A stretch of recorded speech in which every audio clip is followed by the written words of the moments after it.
The billionaire boss's twins were deaf, till new black cleaner did something that changed everything. The Wells estate stood like a fortress of wealth, every corner immaculate, every surface polished to perfection. Yet inside those silent walls, something was terribly wrong. Two little girls, Sophia and Grace Wells, played with dolls on a velvet carpet. Never a giggle, never a word. To the world, they were the deaf daughters of Preston Wells, a billionaire praised for his strength as a single father. Preston paraded his daughters at charity galas, presenting them as symbols of resilience, proof of his sacrifice and devotion. Cameras flashed, investors applauded, and his empire gleamed brighter with every performance. But behind the applause, there were cracks only a watchful eye could catch. Tasha Brooks arrived at the mansion as just another face in a uniform, hired to scrub marble floors and dust chandeliers. She carried her own quiet scars, a brother once labeled defective by careless doctors, until the truth surfaced years too late. That history sharpened her instincts, and within days she noticed what others ignored. Sophia's eyes flickered toward a slammed door. Grace tapped her fingers in rhythm with faint music drifting from a distant speaker. They weren't signs of silence. They were signals of sound, proof hidden in plain sight. Tasha froze in the middle of her work, heart pounding. If she was right, Preston Wells wasn't the doting father the world admired. He was a man guarding a secret so dark it could shatter everything he built.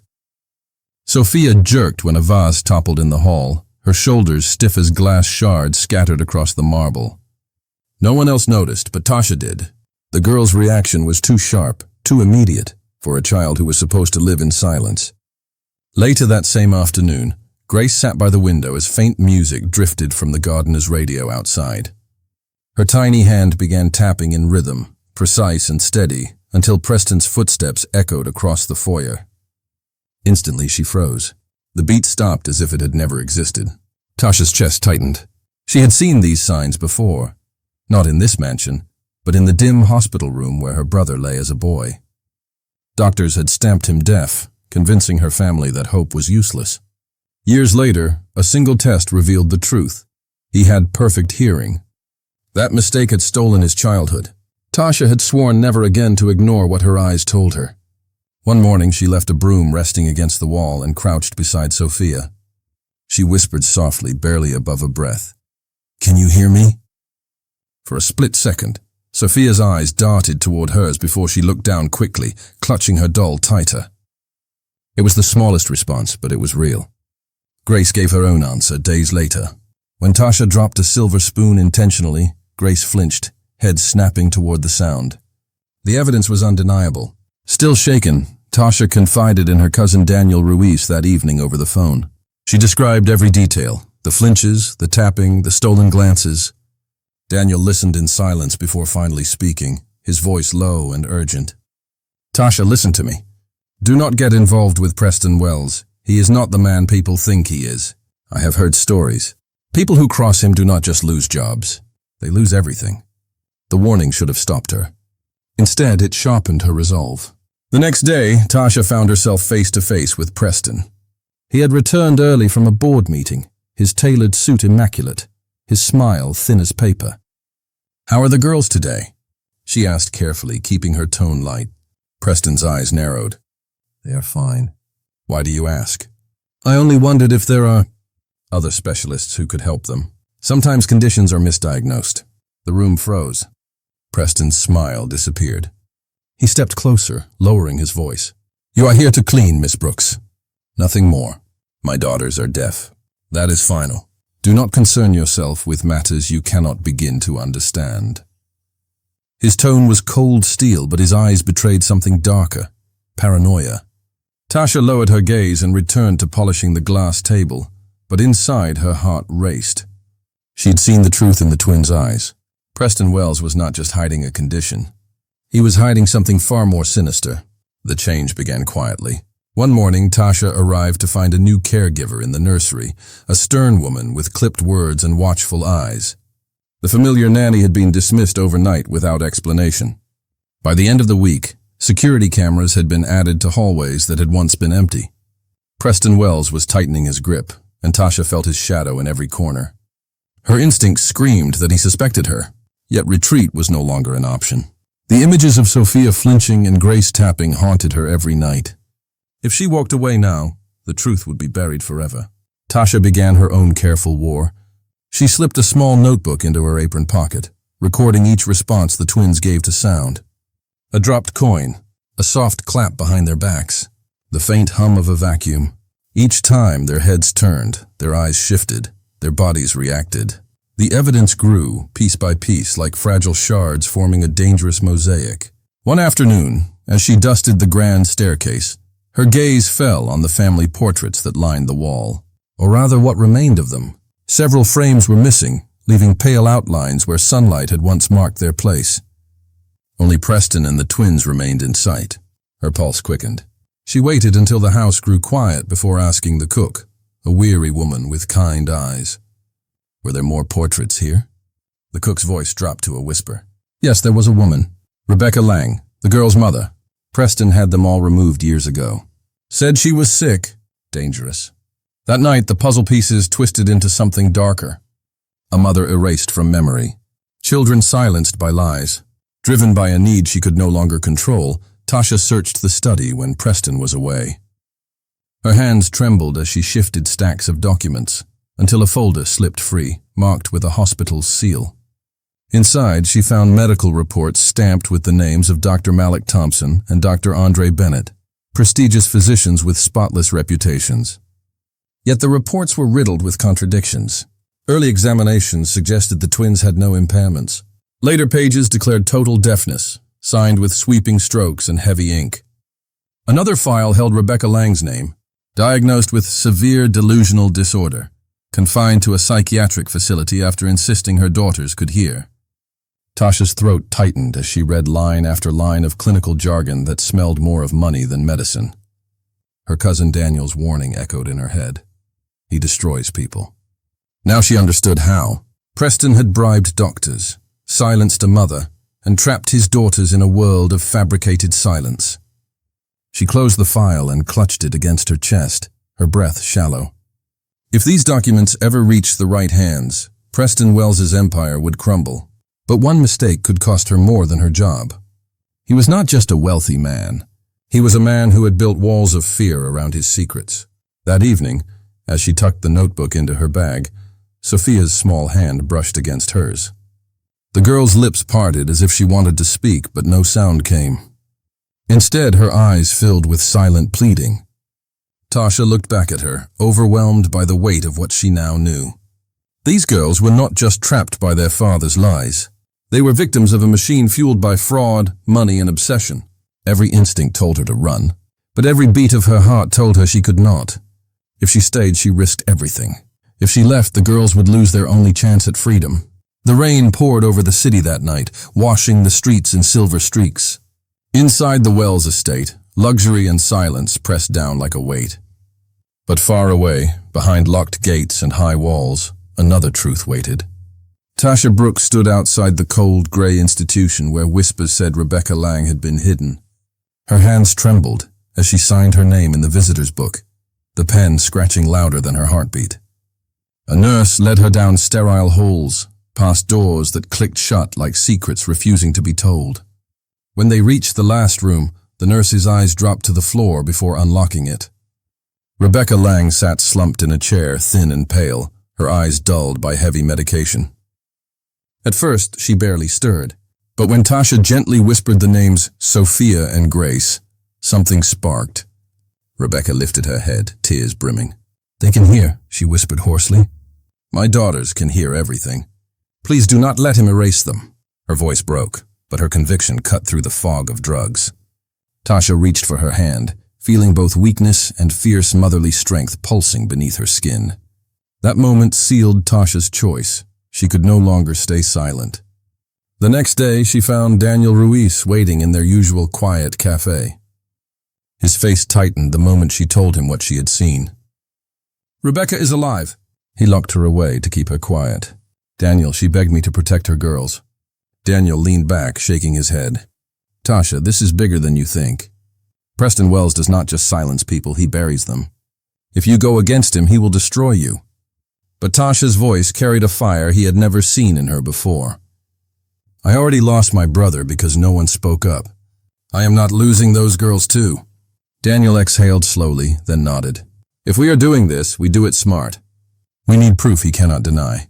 That night, she reached out to two trusted professionals, Dr. Malik Thompson, a pediatric specialist, and Andre Bennett, a therapist known for exposing malpractice. Both had clashed with corrupt systems before, and both listened carefully as Tasha laid out the truth. Malik frowned, anger simmering in his tone. If doctors signed off on false diagnoses, it means someone was paid to cover this. That is not just unethical, it is criminal. Andre leaned forward. We will need documented tests, objective, undeniable results, and we will need a way to prove Preston's hand in it. Together they began planning. Every step carried risk, but each piece of evidence tightened the net. Hidden recordings of the twins reacting to sound, new tests conducted in secret, and still, the missing piece, the files that proved Preston bribed the medical board. That is what led Tasha into the mansion one stormy night, her heart racing as she moved through shadowed halls. She knew Preston kept everything in his private study, behind a polished oak door he trusted more than people. The lock clicked open under Daniel's careful hands. He had insisted on coming. Inside, the air smelled of leather and old paper. Drawers slid open under their search until finally a folder surfaced, stamped with names, signatures, and the weight of corruption. Invoices, transfers, doctors' seals. Evidence that Preston Wells had built his empire of lies not on wealth alone, but on silence bought and forced. Just as Tasha slipped the last document into her bag, footsteps echoed down the hall. A door creaked. The light under the study door flickered as someone approached. Daniel's eyes widened. They had seconds. He gestured to the window, but Tasha froze, clutching the folder like a lifeline. The knob turned, metal scraping against metal.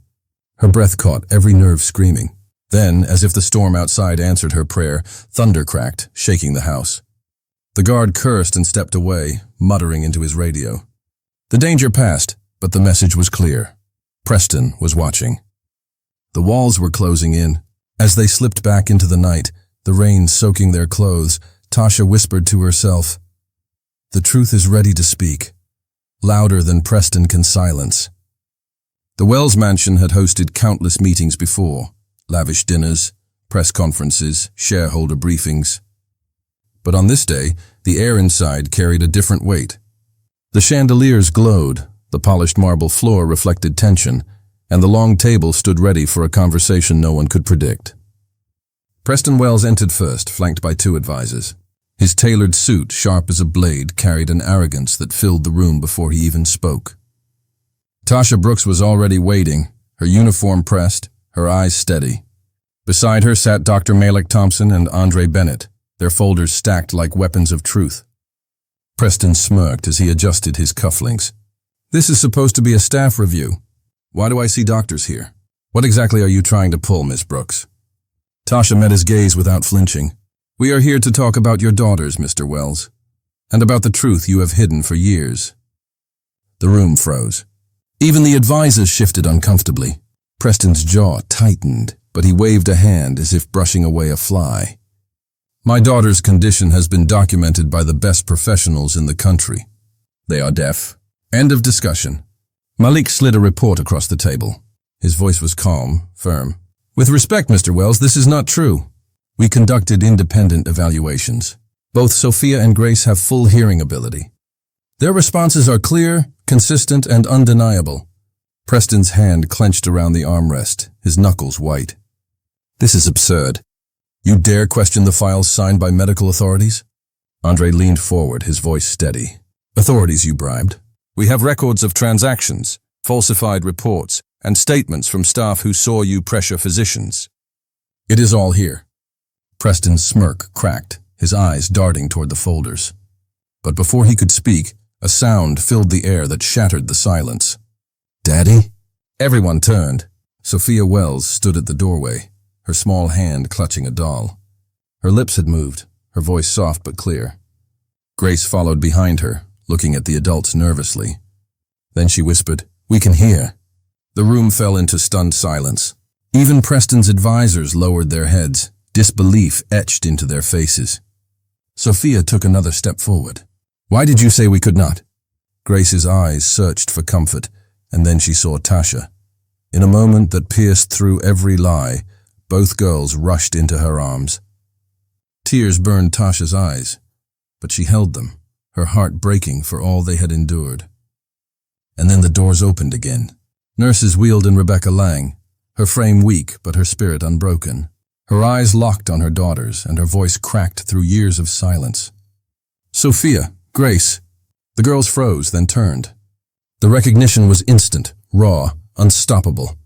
They ran to her, clinging to her arms, sobbing into her chest. Rebecca held them tightly, as if she would never let go again. Tasha stepped back, giving them space, but her voice cut through the chaos. This is the family you tried to erase, Preston. But the truth is louder than your lies. Preston's face twisted in rage. He slammed his fist on the table, shouting, "This is fraud! I will sue every last one of you. I will destroy your lives, your careers, your families. Do you hear me?" But as he roared, a small red light blinked from the corner of the room. Jason Mendez, a reporter invited under the guise of staff review, had his recorder running. His eyes caught Tasha's, and a silent nod passed between them. Every word, every threat, every revelation was captured. Within hours, the story spread beyond the mansion. Shareholders demanded explanations. Employees whispered in corridors. News alerts buzzed across screens. Billionaire Preston Wells accused of fraud, medical corruption, and family abuse. Inside the room, Preston's empire began to crumble, not with a crash, but with the steady unraveling of his authority. His daughters clung to their mother. His staff turned their eyes away, and in the center of it all, Tasha Brooks stood firm, the quiet force who refused to be silenced. Cameras would later show one final image. Preston Wells shouting into the void, his empire collapsing around him. While behind him, Rebecca held her daughters close, and the truth finally stood free. The empire Preston Wells had spent decades constructing collapsed faster than anyone imagined.